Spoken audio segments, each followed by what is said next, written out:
Hola, buenas noches. Gracias por la comunicación. Bueno, has tenido oportunidad de revisar a fondo todo lo que ha sido aquella parte de la historia argentina. Comencemos por este anuncio que hizo hoy el gobierno de pedir que se declare como de lesa humanidad el hecho de Humberto Viola. Brevemente, ¿cómo fue este caso y qué posibilidades te parece que puede haber de que esto sea declarado como de lesa humanidad? Bueno, primero, el hecho fue en 1975 en respuesta a una represalia del ERP. Al ERP le habían fusilado a 17 guerrilleros inermes en Catamarca y entonces decidió dar una respuesta contra los militares y matan a Viola. Como un daño colateral matan a la hija y a partir de ahí el ERP suspende esta campaña que había iniciado de los 17 fusilamientos en Catamarca. Los asesinos de Viola fueron juzgados y condenados y liberados por Menem. Es decir, Menem, el presidente, el tío del actual presidente de la titular de la Cámara de Diputados, claro, indultó tanto a guerrilleros y como a otros tantos que estaban siendo juzgados. Incluso el más famoso de todos, digamos, tristemente, Firmenich. Claro. Si no hubieran cumplido su condena.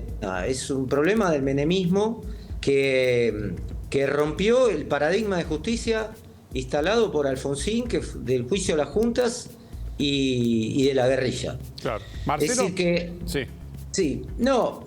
Y ellos traen un hecho puntual, obviamente doloroso, porque murió una hija, pero de la hija del capitán Viola, pero omiten mencionar tanto Villarruel como Laje a la principal organización guerrillera de los años 70, que fueron las Fuerzas Armadas, el terrorismo de Estado, que ellos usurparon el poder y convirtieron el país en un centro clandestino a lo largo y ancho de la Argentina, con secuestros y desapariciones que no permitieron la posibilidad de la justicia.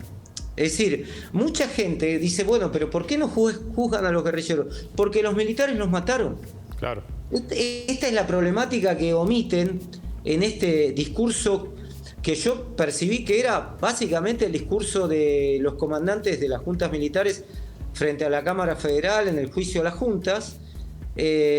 Porque nada más que los militares hablaban de excesos y en el minuto 18 Laje menciona represión ilegal, pero omite completamente, en esa mención a la verdad completa, omite al Estado como Estado terrorista. Claro, donde hubo asesinatos, robos de bebés, espionaje, seguimiento de exilios y todo lo demás, a propósito justamente de este accionar del Estado. Y te consulto, Marcelo, ¿qué puede tener los archivos que va a desclasificar el gobierno de la CIDE en esa época que no se conozca después de tantos juicios que ha habido en la justicia federal, tantas investigaciones periodísticas y demás? ¿Qué puede haber de novedoso en esos archivos de la CIDE?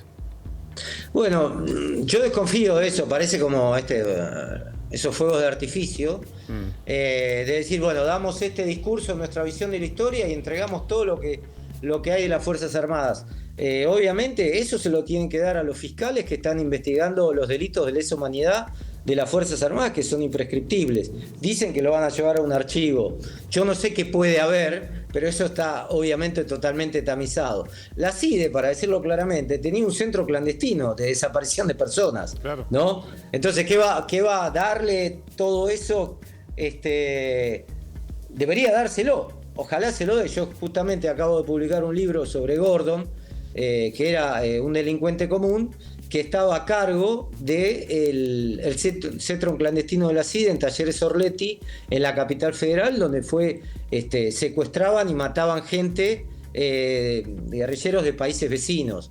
Bienvenido sea ese tipo de información, que creo que la deberían llevar a la justicia, aunque desconozco que eso ya no sea público, ¿no? Bien.